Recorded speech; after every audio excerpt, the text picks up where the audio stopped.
13 lessons I learned after graduating college from the real world that I wish I had learned earlier. The first is that you make better decisions and you learn more by assuming that you're dumber than everyone else. The reason this was something that took me a long time to learn is that when I was in college, it was all about showing how smart you were. It was about talking more in the group meetings. It was about raising your hand more in the classroom. I took that and started translating in the real world, and I realized that I didn't learn very much because I was the one talking all the time. And it only took a few times of me getting introduced to somebody, someone would introduce us, and I would basically spend the whole time blabbering on about how great I was and how much I knew, only to find out later that this person was way above me in business and whatever things that I was pursuing at the time. And then I felt tons of shame and embarrassment about how stupid I was for doing that. I had to shift the way that I talked to new people and the way that I entered rooms. And I'll be real, I still talked probably too much. But at least being aware of that lesson as early as it could, I wish I had learned it earlier. Fundamentally, you can't learn if you're talking. And so if you're trying to learn, then not talking is the first requisite for doing that.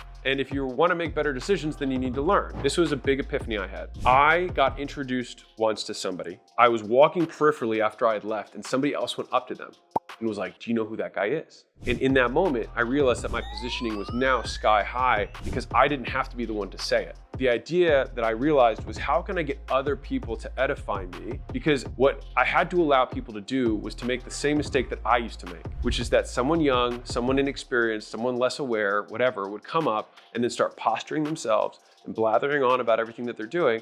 And me, I might be way ahead of them, but I would listen and see if there's anything interesting. And so on that conversation, I learned more than they did. I learned what type of person they are.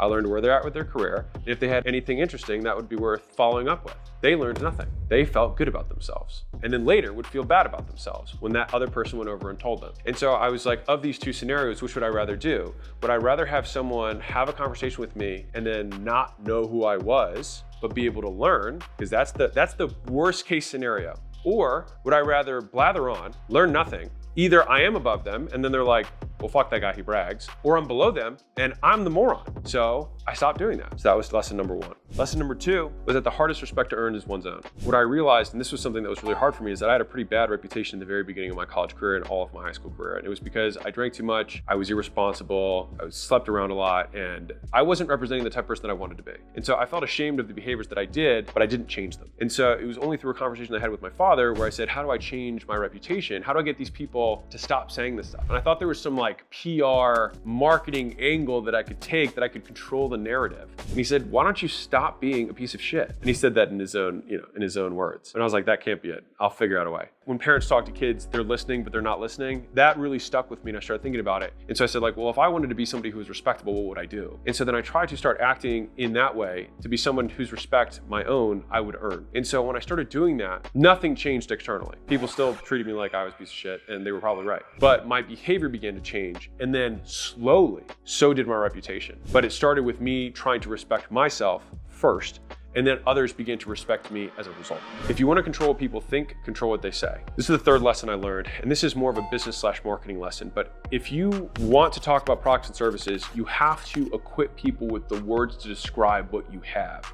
Because otherwise you're asking them to solve the problem of how to describe your business. And if right now you can't even figure out how you're going to describe your business and you own the darn thing, how do you expect them to do it in a half second when they're telling their friend? And so this is really about equipping people with simple language so they can communicate what you do. So for example, at acquisition.com, the mission when I started the business was to document and share the best practice of building world-class companies. Most people don't know what that means. And so I have now, and we probably will shift the language to make real business education available to everyone. They functionally mean the same thing, but giving people the words to describe it in a way that they understand allows me to give them words that they can explain to somebody else. You get more out of reading one book that's great 5 times than out of reading 5 mediocre books. I don't read many books. And what I mean by that is I buy lots of books. I skim most of them and quickly realize that it's not worth reading. And so then I toss them aside, because just because someone wrote a book doesn't mean you need to finish it. It has nothing to do with you. It means that they didn't organize it well. I have found that books that are older in general tend to be better because the reason the person wrote it was a different intention. They wrote it because they wanted to transmit knowledge to the next generation. Whereas the people who write books now are either writing for money,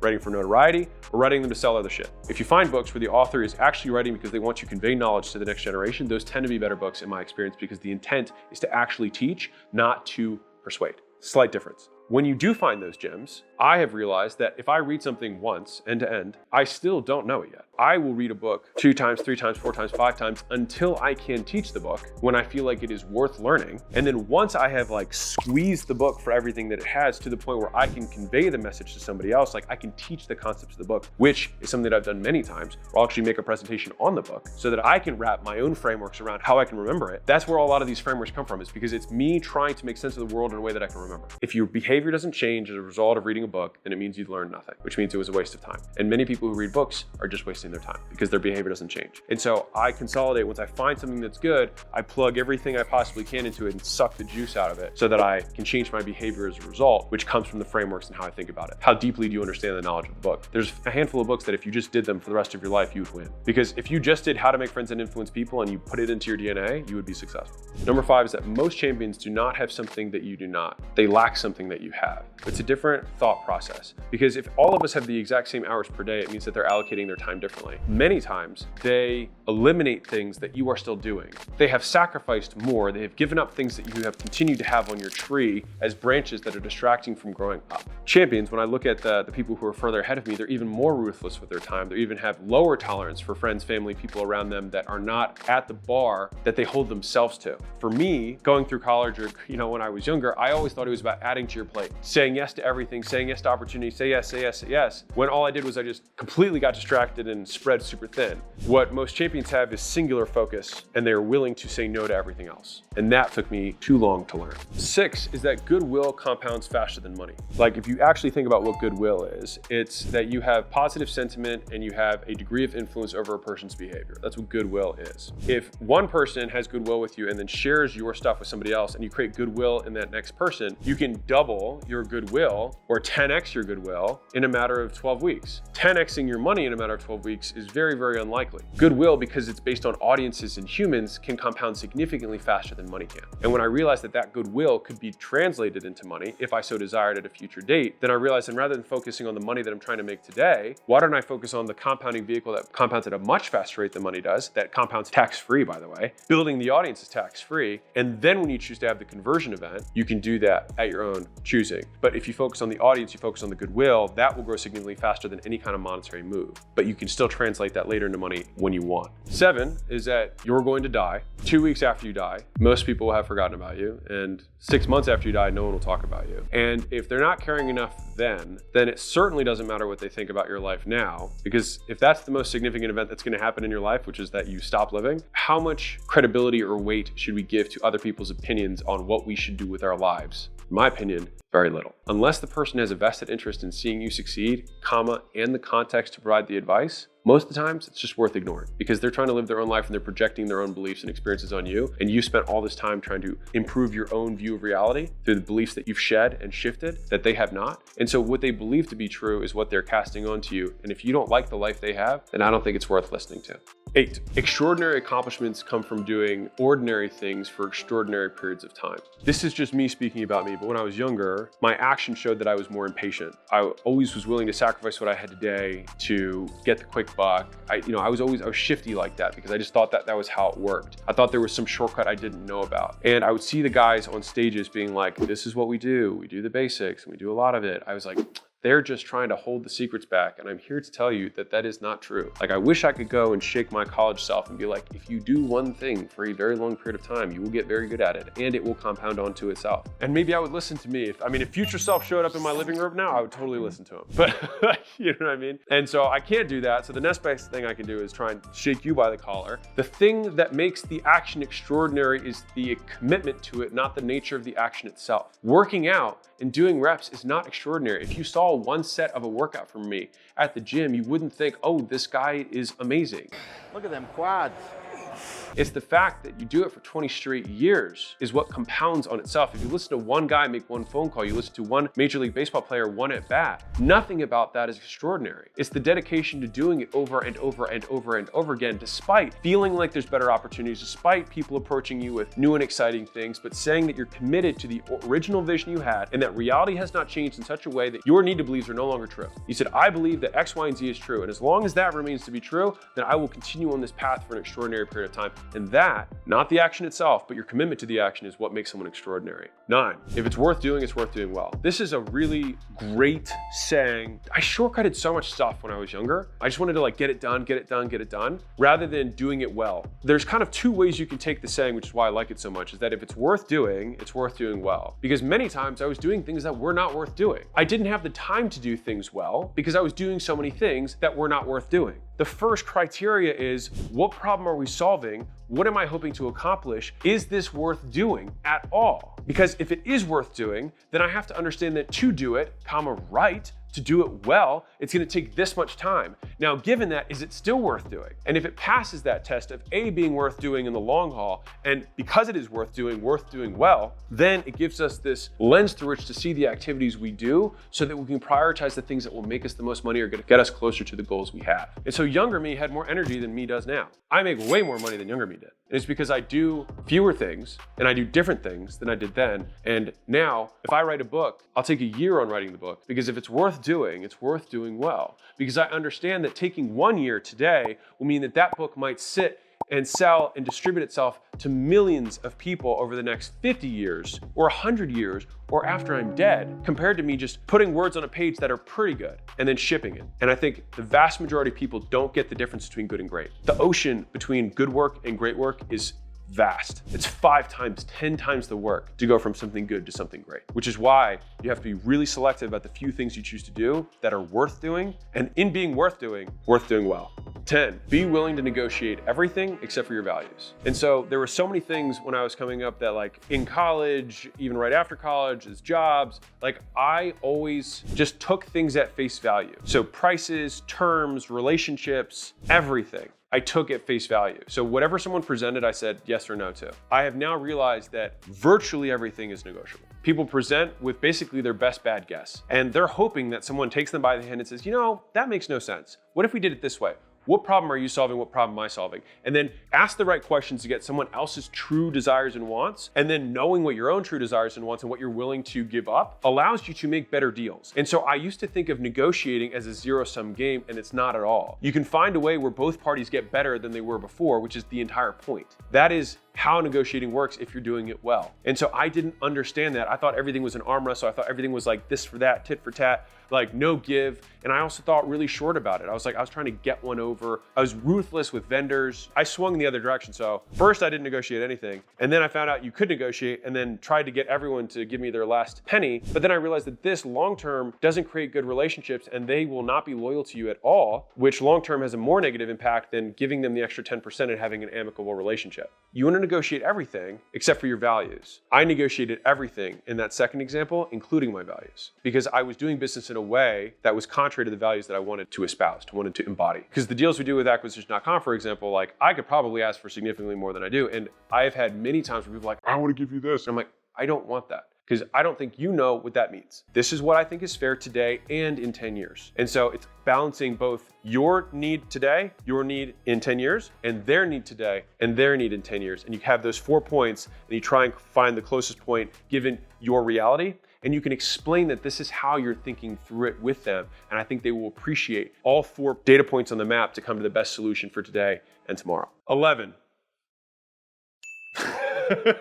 Humility. This is a big one because I want to be a different voice on this, because I have heard all over the internet recently people saying humility is stupid. If you looked up what the word means, you wouldn't want to be it. Because if you look it up on Google, it says thinking less of oneself. This is why looking and defining terms is important. Because if you look at Merriam-Webster, for example, it's lack of pride or arrogance. I don't think people would say you wouldn't want that. I'm no, I think people are okay not being prideful or arrogant. I think that's okay. But even more so, and the definition that I have taken on is actually the exact opposite of that, which is it is not decreasing your regard for self, but increasing your regard for others. And that's from Clayton Christensen, who was a Harvard professor, goat of a human. I thought that posturing when I was younger was the thing that would get people to like me. But what I realized later was that you gain status by giving more to the group than you get. This is especially true for guys. It's probably true for girls, but I can't speak to that. If you want to gain status, the way you do it is by sacrificing more for the group than everyone else does. If you want to gain status in a company, you give more to the company than anyone else does, more than the company gives you back. Because what do? They reward that behavior. The group rewards the person who gives to the group. It's how it works. The people who take from the group, they only go in to get status from the group, end up getting banished by the group and batted down because everyone wants to keep that person down because they don't serve anyone else. And so it was only by realizing that I had to give my life in order to get it. I had to give status. I had to serve, because when you serve someone, you're giving them status. You're increasing your regard for others. When I gave status, I got it back. When I gave respect first, I would get respect back. And it was understanding that group dynamic, which is what made me president of the fraternity that I was in. All of these things started compounding when I realized that truth. And if you do that, I promise you, you will have all the status you want. 12.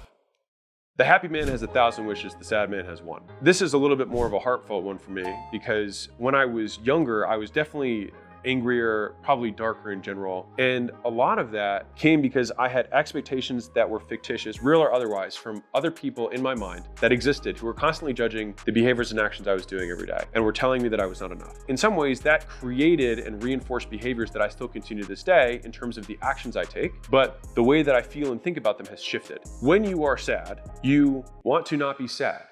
That's the main focus. You want to feel better. And many times people will take the short-term way of getting out of that, which is alcohol, drugs, etc., because in the moment they can feel better. Everyone just wants to feel better. And so when I think about things that I used to think people were wronging me, right? And I would get all angry and I'd spit myself out. I use a different frame now, which is they just wanted to feel better. Do you think it had nothing to do with me and they just wanted to feel better about themselves? And that's given me a lot of peace about many of the things that used to anger me. Being able to quiet the hundreds of non-existent voices in my head that were constantly judging the activities that I was doing and labeling them good or bad or good enough or not good enough, etc., took up a tremendous amount of my attention. And because of that, all of my focus was on feeling better. And so I couldn't actually have any energy left over to do stuff because all I was focused on was feeling better. And all I was spending all my day was in my head trying to not feel like shit and doing both short and long-term things to do that. And so it was only when I came up with the mantra, which I have said before, but fuck happiness, which sounds ironic because I said the person who's happy has 1,000 wishes. But in choosing not to admit the deficiency between my current state and the future state of what I desire to be, I was able to accept where I was. And then the deficiency of not being good enough, not being happy enough, disintegrated in my mind. And then I was able to focus on just doing things. And then when I started doing things, I started making progress. When I started making progress, I started looking back and feeling proud of how far I'd come. Because it wasn't about the many voices outside, it was about the only one that mattered. And so that shift is what I think genuinely from a spiritual standpoint is the thing that was able to give me the strength to do some of the things we have done. But I wouldn't have been able to ever start on this path because I was paralyzed about what I thought other people were going to think about me, only to realize that they weren't thinking about me at all.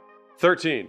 Failure leads to learning, learning leads to success, success leads to complacency, complacency leads to failure. And so a lot of times I remember used to thinking that like there was a destination, but I think the actual entrepreneurial cycle, it's not a destination, it's not linear, it's cyclical. And so that's why I talk about entrepreneurship in terms of seasons, because there are cycles where you learn a lot, right? And I used to say this a lot where I'd say, either the business is growing or I am. Either I have learned lessons and I am applying those lessons to the business and the business is growing, or the business is not growing and has problems. And now I am the one receiving the lessons from the business. And until I learn the lesson that I'm supposed to learn, the business will cease to grow. Until I have learned this lesson, until I beat this boss at this level. And the difference between video games and real life is that sometimes in order to beat that boss, you're not doing it in 10 minutes, it might take you 10 years. Recognizing that you are not above the cycle, but that cycle is inevitable because you have failure, learning, success, complacency. The goal is if you can identify that, how quickly can you get back to learning success, and try and skip the complacency step altogether? It still happens to a degree. When I can start feeling the feelings and it's rearing its head, I'm aware of it, and then it allows me to speed through it faster. And to the same degree, I stop labeling things as good or bad because if I'm failing, it means I'm about to go through learning. And I see learning as good. And on the flip side, if I'm succeeding, succeeding is good. And so either way, they lead to my success. And framing it that way took a lot of the judgment and the label and the depression around not achievement away from me. And also, when things are good, it allowed me to not be so high on my supply because I knew that whenever things were good, everything is good is followed by something that is not as good. And so you always have regression to the mean, right? You have regression to the mean. And so if things are amazing, then it means they can only go down from here. If things are terrible, it means it can only go up. 14 is that I would pay any amount of money to make obvious truths real for me. There is a reality that no one can see right now, true reality. And no one can see it because we are shaped by the many things that we've been told throughout our lives, and many of those things were not true. Much of the path of entrepreneurship, in my opinion, is shedding these false truths so that you can see the world more clearly. If you see these business people who are super far ahead and all of a sudden it's like they can lose it and then they can get it all back again and things seem so seamless for them, it's because they have a more accurate view of reality than you do. And so imagine trying to hit a target with a blindfold on. You're just gonna keep missing and keep missing and keep missing. Now imagine there's a guy next to you who's got a blindfold on too, but it's clear, and he's just nailing it. And you're like, what the hell? I'm doing the same thing with my wrist. I'm doing, I've got all this technique down. It's simply because he sees the target and he sees all the environment around it more clearly than you do. And for me, the whole concept of ignorance tax and ignorance debt has been one that I've taken with me for life. And I actually heard this, a speaker said this on stage, and he was actually using it as a close for the audience. He said, how much is not making $1 million a year costing you? He's like, well, if you make $50,000 a year right now, he said it costs you $950,000 a year to not know how to make $1 million. And I thought about that and I was like, shit. We were paying a debt service to a false reality in order to get the real one. And so for me, I will pay any amount of money to speed that process up, to see the world more clearly in a way that is true. And if the views that I have do not serve me and someone else is further ahead of me in the game, then they are better at the game of business than me in some way. And in that way, I can learn of them. Doesn't matter what they're doing. Some people are like, oh, this guy's unethical, this guy's... You can learn from everyone. If they're making more money than you, you can learn from them. And so taking that and taking my ego hat off, right? Taking my ego hat off and saying like, I'm the student here. This guy's better in some way. What does he believe to be true about the world that I don't? Or what do I believe to be true that isn't? And simply trying to observe to see those realities is something that I will always pay for. If you're a company and you're doing $10 million or more, acquisition.com would like to help you get to 100 million. If that's you, go to acquisition.com. Everybody else, enjoy all the free stuff.